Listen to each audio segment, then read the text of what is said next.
իշխանությունները, իդեմս Փաշինյանի, այսօր իշխանության տարբեր ներկայացուցիչներ շատ սակավախոս էին հենց այստեղ հաղթանակի զբոսայգում, նրանց մի մասը իդեմս օրինակ Արմեն Գրիգորյանի ասում էր, որ իր համար տոնը եռատոն չէ, այլ զոհվածների հիշատակի օր, մի մասը խուսափում էր հարցից արդյոք եռատոն է, թե ոչ, ինչու դարձան այսքան սակավախոս, ինչն է պատճառը։ Որովհետև իրենք դարձրեցին այդ օրը զոհված հերոսների տոն, այսինքն բանը ավելի շատ նշում են որպես մի դժբախտություն, որը պատահել է մեր ազգի հետ, բայց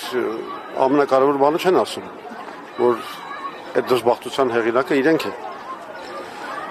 Բայց ես գիտեք, վստահ եմ, որ հաղթանակները այդպես հեշտ չեն ոչնչացվում։ Այսինքն այն ինչ որ Փաշինյանը եւ իր թիմը արեցին, դա դեռ չի նշանակում, որ սրանով իրանք վերջը տվեցին հայ ազգի, որովհետեւ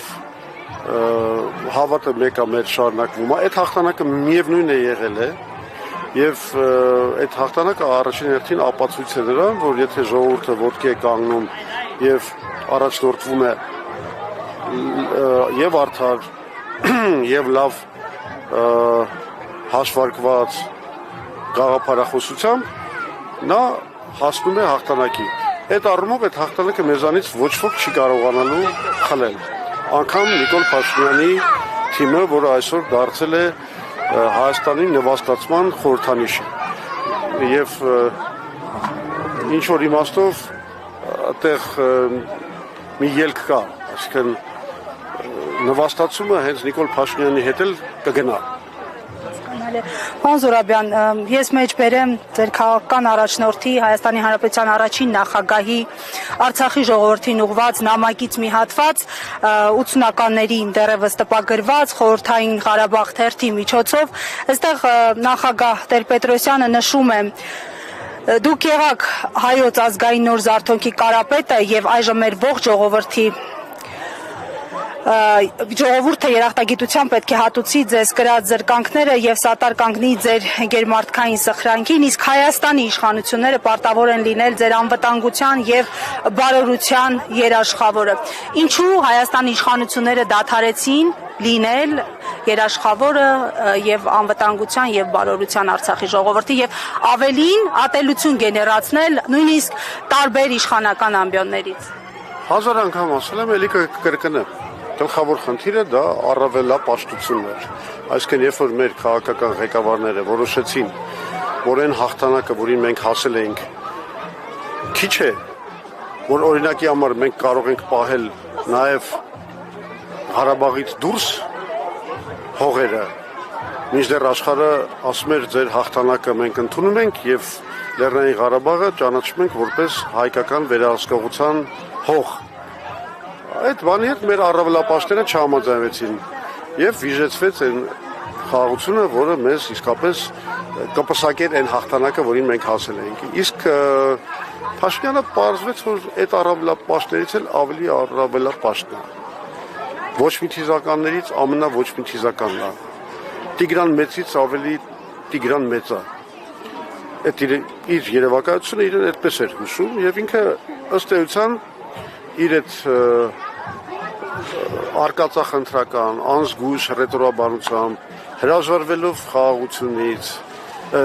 հրաժարվելով բանակցություններից ավելի ճիշտ, իր կետից ամեն ինչ սկսելով, հայտարարելով մի բան, որ երբեք չէր հայտարարվում, հենց այդ պատճառով, որ հրձիկ չդառնանք պատերազմի, որ Արցախը Հայաստան է եւ վերջ։ Նիկոլ Փաշինյանը իր այս արկածախնդրական քաղաքականությամբ աշխարհի մոտ ստեղծեց մի զգացողություն, որ պատերազմը կարող է եւ անհրաժեշտություն։ Այսինքն ոչ միայն Ադրբեջանի, այլ նաեւ ասենք Մինսկի խմբի համանախագահները ինչ որ չափով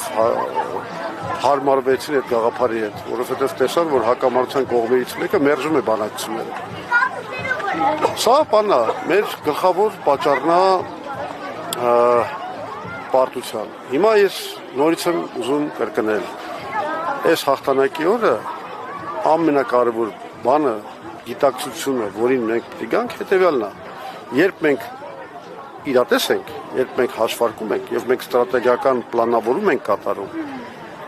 մեր ռեսուրսների համաձայն ենք վարվում, մենք հաղթանակող ազգ ենք։ Երբ մենք մեր ռեսուրսների վրայից անցնում ենք, գնալով ինչ-որ երազանքների հետևից, որոնք հիմնավորված չեն մեր հնարավորություններով, մենք պարտություն ենք կրում։ Սա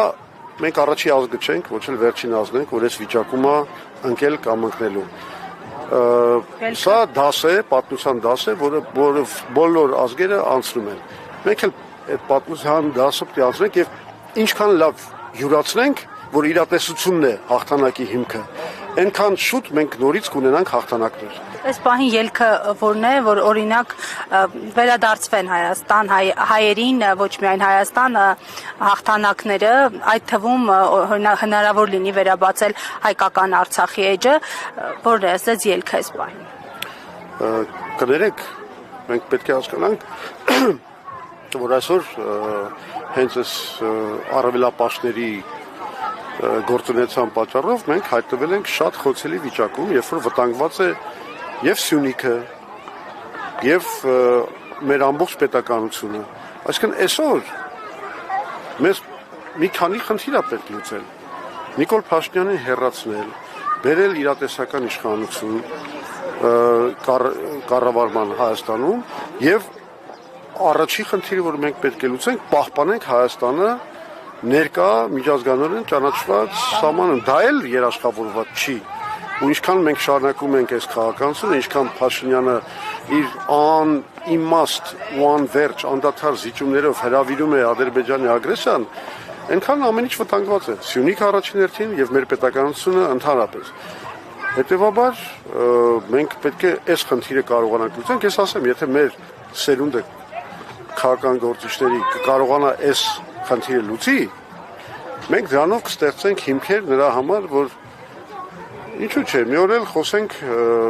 արցախահայերի վերադարձի մասին իրենց պատմական հայրենիք։ Պարոն Զուրաբյան, եւ վերջին հարց, խնդիրը լուծելու համար իմպիչմենթի օրակարգը ինչպես է գնահատում, որովհետեւ այսօր հաճախ շատերը սիրում են խոսել քաղաքականության մասին, կողքից նայել քաղաքականության, բայց քաղաքական գործընթացներին շատ մեծ դժվարությամբ են մասնակցում եւ կասկածի տակ են դնում։ Գիտեք ինչ,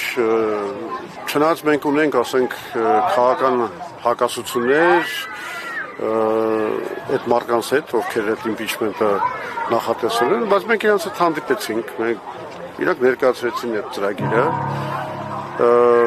Ես չեմ ցանկանում որևէ կերպ խանգարել, հիմա այստեղ հեչ կարևոր չի, մենք կոնկրետ Հայ ազգային կոնգրեսը հավատում էր այդ գործընթացի իրատեսությանը, թե ոչ, որովհետև եթե մարդիկ ինչ-որ բան են ձեռնարկել, ինքը հռչակված նպատակը վատ նպատակ չի, այսինքն հիմա ամենակարևոր նպատակն է Նիկոլ Փաշինյանը, մենք տեսնում ենք, նա չի կարող կառավարել այս երկիրը։ Այս վերջի իր բաները, տեսարանները պարլամենտում, երբ որ ինչ ասեմ, բանի ղժղժացող առնետի նման, հենց ռուսական ասած արտահայտությամբ ասած բազարնի բաբայի նման, ինքը իրեն պահում է պարլամենտում, հարձակվելով պատգամավորների վրա, որոնց հետ մենք էլ կարող ունենանք քաղաքական տարբերություններ, բայց այդ կոնկրետ այդ պատգամավորը, խոսքը Աննա Գրիգորյանի մասին շատ բարձ հարց էր տվել։ Ասել էր ինչ եք անում, այս բանի կոռուպցիայի մասին խոսակցությունների վերաբերյալ, որոնք հնչել են մամուլում։ Եվ Փաշինյանը ընկավ ուղղակի ինչ-որ մի հատ կատակլիզմի մեջ, ինչ-որ մի պսիխոպաթիկ մի հատ նոպայի մեջ։ Եվ սա ցույց է տալիս, որ Փաշինյանը կամ կորցնում է իր առանց այդ էլ չեղած հավասարակշռության վերջին կարողությունները, նշանակում է վիճակը շատ վատ է, որ ինքը արդեն տիրապետում է գործում է, կամ էլ մենք գործ ունենք, որը շատ լուրջ արդեն կարելի է խոսալ դրա մասին, ինչ որ մի հիվանդության հետ, ինչ որ մի հոգևոր խանգարման հետ, որի բանը, որի հիվանդությունը մենք տեսնում ենք ոնց է առաջադիմում։ Բանա, մեր աչքի առաջ երևում է, որ նա իր շրջապատի կամ բժիշկների վերահսկողությունից արդեն դուրս է գալիս։ Հետևաբար սա նաև ազգային անվտանգության հարց է, որովհետև մենք չենք կարող հանգիստ զգալ եւ երբ որ Հայաստանը կառավարում է հոգեկան խանգարումի մեջ գտնվող անհավասարակշռված մի անձ։ Ես գիտեմ, բանա, պետական ինստիտուտների խնդիր է, երբ մտածեն, որ սա անվտանգության հարց է եւ այդ մարդուն պետք է հեռացնել։ Իր շրջապատը դեպի նախաձեռներ եւ կան, չէ, համանավական մեխանիզմներ, երբ որ պետության ղեկավարը իր առողջական պատճառներով չի կարողանում ղեկավարել երկիրը կամ նրա ղեկավարումը արդեն ազգային անվտանգության խնդիր է դառնում, այդ մարդուն պետք է հեռացնի ոչ թե ընդդիմությունը, դա առաջին հերթին պետական ինստիտուտների, իր շրջապատի, իր քաղաքական թիմի պարտականությունն է։ Շատ ծանր վիճակ է, շատ